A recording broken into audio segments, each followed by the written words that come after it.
নমস্কার। অস্ত্র ক্রয় করা বেশি প্রয়োজন না মৌলিক চাহিদা পূরণ করা বেশি প্রয়োজন?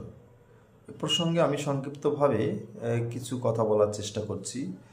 বিশেষ করে আপনারা জানেন পাকিস্তানে কিন্তু অস্ত্র ক্রয় করার জন্য একটা বড় বাজেট তারা করে থাকে। যে বাজেটটা মৌলিক চাহিদা পূরণের জন্য কিন্তু অত বড় বাজেট হয় না, কিন্তু অস্ত্র ক্রয় এবং তৈরি করার জন্য বড় মাপের বাজেট তৈরি করে থাকে। পৃথিবীর আরও অনেকগুলো দেশ আছে যারা নিজেদের শক্তি প্রদর্শনের জন্য, শক্তি দেখানোর জন্য অনেক বড় মাপের বাজেট তৈরি করে, যা সে দেশের জনগণের জন্য হতাশাজনক, কষ্টদায়ক। কারণ আগে মানুষের মৌলিক চাহিদা পূরণ হচ্ছে জরুরি, কিন্তু দেখা গেছে সেখানে মানুষের মৌলিক চাহিদা পূরণ করার জন্য যে বাজেটের দরকার সেদিকে লক্ষ্য না রেখে বাইরে থেকে অস্ত্র ক্রয় বা অস্ত্র তৈরির দিকে বেশি লক্ষ্য করা হয়।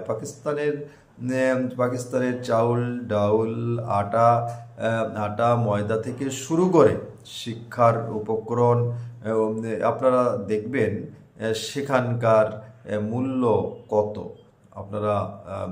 আপনারা এখন গুগল, সামাজিক যোগাযোগ, ফেসবুকের যুগ। আপনারা যদি এখানে সার্চ দেন অবশ্যই দেখতে পারবেন যে সেখানের মূল্য কত, জনগণের আয় কেমন এবং মুদ্রার অবস্থা কী। তাহলে আপনারা স্পষ্ট হয়ে যাবে তারা কিন্তু নিয়মিত অস্ত্র ক্রয় করছে এবং নিজেদের শক্তিশালী এবং শক্তি প্রদর্শনের চেষ্টা করছে। তো আমি এ কারণেই শিরোনাম করেছি, আগে কি অস্ত্র ক্রয় করা জরুরি না মৌলিক চাহিদা পূরণ করা জরুরি? আমাদের বাংলাদেশে আমরা কিন্তু এখনও দরিদ্রই বলা যায়। আমরা এখনও মৌলিক চাহিদা সম্পূর্ণ অনেকেই পূরণ করতে সক্ষম না।